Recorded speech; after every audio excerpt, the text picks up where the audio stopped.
Jai Guruji. Anantam Shukrana Guruji for this beautiful, blissful, divine satsang. Last week we read chapter 18 of KotiRudrasamhita of the volume 3 of the Shivpuran. In this, we read the story of the greatness of Jyotirlinga Omkareshwara. Sutta narrated the origin of this phallic form and how Lord Shiva manifested himself in this form. Once, Sage Narada, who was serving the Gokarna phallic form of Lord Shiva with devotion, went to Vindhya mountain. Now this mountain was the king of the mountains, and the mountain welcomed Narada and worshipped him duly. But Narada could sense arrogance in Vindhya. So he heaved a sigh, and Vindhya heard the sigh and asked Narada what deficiency he saw in Vindhya that he heaved that sigh. So Narada told him that although Vindhya had everything, what he lacked was that he was not as lofty as Mountain Meru, and Mountain Meru was classified amongst the gods. So after saying that, Narada left from there, and Vindhya became distressed. Now, the distressed Vindhya decided that he's going to propitiate Lord Shiva, so he went to a place where Omkara was there and started building an earthen idol of Lord Shiva and started performing a severe penance.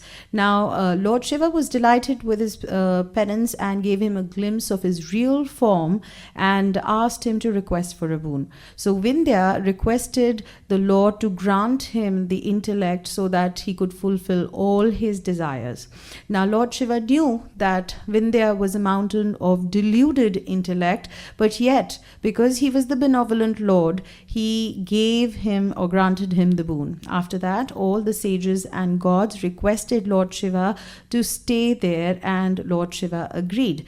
So that form was called the Omkareshwara phallic form, which was a twofold form. One form was called Omkara, and the second one that originated from the earthen idol was called Parmeshwara. Now both these forms yield all the desires of the devotees, whether it's worldly pleasures or salvation, and after that all that gods and sages, they eulogized the Lord, and God granted them several boons. Also Vindhya became delighted and his despair got eschewed. Today we will read chapter 19, which is the greatness of Jyotirlinga Kedareshwara, and chapter 20, the greatness of Jyotirlinga Bhimeshwara and the havoc perpetrated by Bhimasura. Today Manisha Aunty will be reading these chapters in English. We do not have Hindi reading. If you're interested in reading the Shivpuran, please reach out to Seema Aunty, Rashmi Aunty or me, and we can fix a reading for you. Jai Guruji, Shukrana Guruji, enjoy the readings.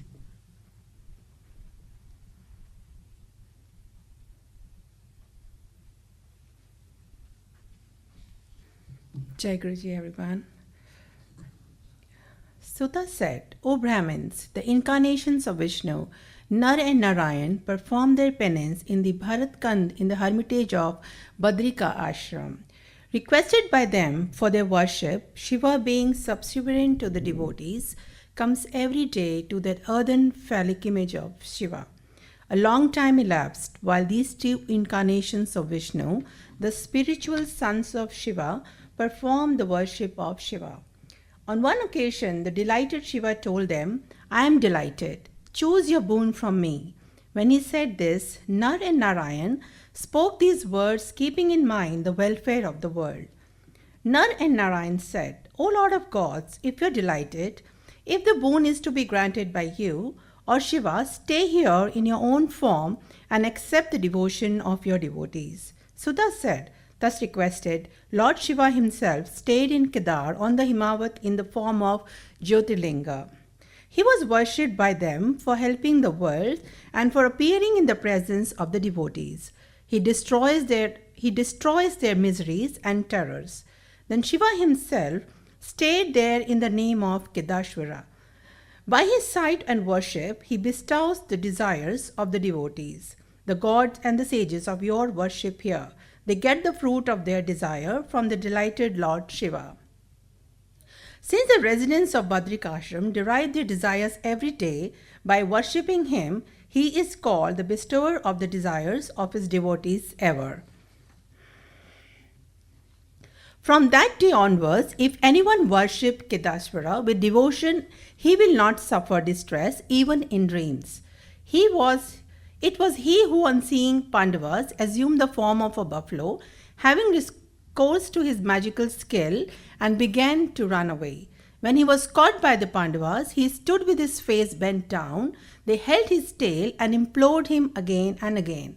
He remained in that form in the name of Bhakti Vatsala. His head portion went and remained fixed in the city of Naipala. The Lord stood in that form there. He asked them to worship him in that trunkless form. Worshipped by them, Shiva remained there and granted boons. The Pandavas went away with joy after worshipping him. After obtaining what they desired in their minds, they were rid of all their miseries. There in the shrine of Kedar, Shiva is directly worshipped by the Indian people. He who makes a gift of a ring or a bracelet, after going there becomes a beloved of Shiva. He comes very near the form of Shiva. He is endowed with the form of Shiva. On seeing that form of Shiva, a person gets rid of sins. By going to Badri forest, he becomes a living, liberated soul. On seeing these forms of Nar, Narayan and Kedaswara, undoubtedly he can achieve liberation. The devotees of Kedarsa who die on the way are released from rebirth. No doubt need to be entertained in this respect.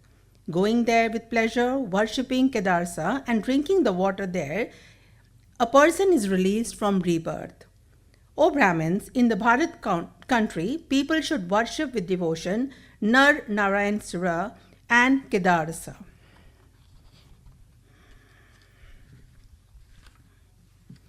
Although he is the Lord of the universe, still he is particularly the Lord of Bharat. There is no doubt that Shiva Kedara is the bestower of all desires. O excellent sages, I have narrated to you what you have asked for. On hearing this narrative, the sins disappear at once. No doubt need to be entertained in this regard. Chapter 20, The Greatness of Jyotirlinga Bhimeswara. Sutta said, Hereafter I shall explain the greatness of Bhimeswara on hearing which alone a man obtains all desires. With a desire to bless the world, Shiva himself, the receptacle of welfare and happiness, took his incarnation in Kamarupa. O great sages, I tell you why Shiva, the benefactor of the people, took off incarnation. Please listen with respect.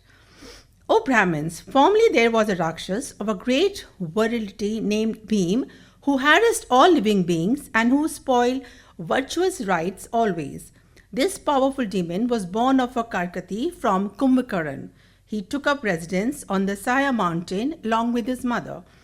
When Kumbhakaran, the terror of the worlds, was killed by Ram, the ogress remained on the Saya alone in the company of her son. O Brahmins, once Bhim, the wicked tormentor of the world, of terrible exploit, while yet a boy asked his mother Karkati. Bhim said, O mother, who is my father? Where is he? How is that you are living alone? I wish to know everything. Please tell me the truth.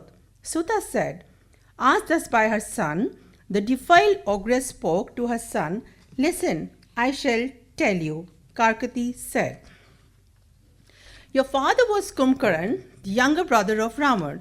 That powerful demon was killed by Ram along with his brother. Once that powerful demon Kumbhakaran had been here, he caught me forcefully and enjoyed me. That powerful demon left me here itself and returned to Lanka. The Lanka was not visited by me. I have been staying here alone. My father was Karkat and my mother Puskasi. My husband Virat was killed by Ram. When my husband was killed, I stayed with my parents. My parents are dead now, reduced to ashes by a certain sage. When they had been there for food, the infuriated disciple of Agastya, the noble Suti Krishna of good penance, reduced them to ashes. That was why I happened to be alone on this mountain, miserable and helpless. It was during this period that Kumbhakaran, the younger brother of Ravan, came here and had his sexual intercourse with me. He left me alone and went away. You were born after that. You have great strength and exploit. Depending on you, I spend my days here. Sutta said, on hearing this, Bhim of terrible exploits was angry and thought, what am I to do against Vishnu? My father was killed by him, and so my grandparents. Virat too was killed by him. Many miseries have been inflicted on us. If I am the true son of my mother, I shall surely harass Vishnu. Thinking this, Bhim went to perform a great penance. With Brahma as the goal of his meditation, he performed a great penance for 1,000 years.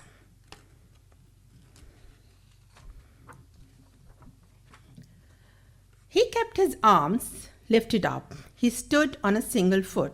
He fixed his vision at the sun. Bhim, the son of Kumkaran, remained like this. A terrible fiery splendor arose from his head. Scorched by it, the gods sought refuge in Brahma. The gods, including Indra, bowed to Brahma with devotion and eulogized him with different hymns. They mentioned this miserable plight to him. The gods said, O Brahma, the fiery splendor of the demon has risen to harass the world. O Brahma, grant the boon to this wicked Rakshas. If not, we shall be scorched by his terrible fiery splendor and court ruin. Hence grant him his prayer. Sutta said, on hearing their words, Brahma, the grandfather of the universe, went there to grant him the boon and spoke this. Brahma said, I am delighted with you. Mention the boon you desire in your mind. On hearing the words of Brahma, the Rakshas said, Brahma said, O Lord of gods, if you are delighted, if a boon is to be granted by you, O lotus-seated one, grant me unequaled strength. Sutta said, after saying this, the Rakshas made obeisance to Brahma after granting him the boon. Brahma returned to his abode. The Rakshas Bhim, who acquired great strength from Brahma, returned to his house, puffed up with pride. After bowing to his mother, he said, Brahma said,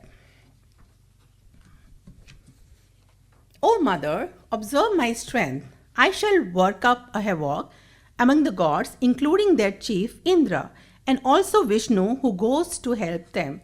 After saying this, Bhim of terrible exploit conquered the gods, including Indra, at the outset and ousted them from their respective positions. Then in a battle he conquered Vishnu, respected even by the gods. Then joyously the Rakshas began to conquer the earth. At first he went to conquer Sudakisna, the king of Kamarpa. Then he fought a terrible battle with him. Thanks to the powers of Brahma and that of the boon, the Asura Bhim conquered that great king, though he was a great hero and had the support of Shiva. After conquering the lord of Kamarpa, Bhim of terrible exploit bound him and struck him. O Brahmins, all that belonged to that king, who was a servant of Shiva, including his kingdom and his agents, were seized by that wicked Bhim. The virtuous king, fond of sacred rites, a favorite of Shiva, was bound with fetters and imprisoned in an isolated cell. There the captive monarch made an excellent earthen idol of Shiva and started his worship with a desire for pleasant results. He eulogized Ganga in various ways. He performed the rites of ablutions and the worship of Shiva. He performed meditation duly in accordance with the rules prescribed for the worship of earthen idols. He joyously worshipped Shiva after performing obeisances, prayers, and the like with the mystic sign and poses. He repeated the japs of the 5-syllable mantra with the prana prefixed. He did not get any leisure to do anything else. The king's beloved wife, the chaste lady, famous at Dakshin, performed the worship of the earthen idol with pleasure. The couple, devotedly engaged in the propitiation of Shiva, worshipped the deity, the benefactor of the devotees, with single-mindedness. But the Rakshas, deluded by the arrogance due to the boon, spoil all sacrificial rites, saying, Let the offerings be made to me. O excellent sages, with a huge army of wicked Rakshas, he put the entire earth under his control. Defiling the Vedic rites and the sacred rituals of Shastras, Smritis, and Puranas, The powerful demon enjoyed everything himself. The gods, including Indra, were harassed by him. The sages were subjected to misery. Brahmins were ousted from the world. Then the Judaic gods and the sages, including Indra, with Brahma and Vishnu at their head, sought refuge in Shiva. On the auspicious bank of Mahakashi, the delighted Shiva, the benefactor of the world, after eulogizing him with various prayers. They made the earthen idol and performed worship in accordance with the rules and eulogized him with different prayers and obeisances duly. Thus, eulogized by means of prayers by the gods, Shiva was much delighted and spoke to the gods. Shiva said, O Vishnu, O Brahma, O gods, O sages, I am delighted. Mention the boon you wish to have. What shall I do for you? Sutta said, O Brahmins, when these words were mentioned by Shiva, the gods spoke to Shiva after bowing to him with palms joined in reverence. O Lord of gods, you know everything in the mind of others. You are the immanent soul. There is nothing unknown to you.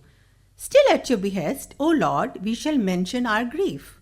Be pleased to hear, O Lord, look at us with your merciful eye. O Rakshas, the powerful son of Karkati, begot by Kumbhakaran, harasses the gods always, with his strength enhanced by the boon granted by Brahma. Please kill this Rakshas who causes much misery. O great Lord, be merciful. O Lord, do not delay. Sutta said, thus requested by the gods, Shiva favorably disposed to his devotees and said, I shall slay him. He then spoke to the gods. Shiva said, the king of Kamarpa is my excellent devotee. O gods, tell him that his task will soon be accomplished by me. The great king, Sudarshana, lord of Kamarupa, is a special devotee of mine. Let him continue my worship interestedly. I shall kill Bhim, who is wicked, whose power is enhanced by the boon granted by the Brahma, and who has insulted you. Sutta said, then the gods went there. The delighted gods informed the great king what Lord Shiva had said. After informing him, the gods were highly delighted. The sages then returned to their respective abodes. And with this, I conclude today's reading. Thank you, Jai Guruji.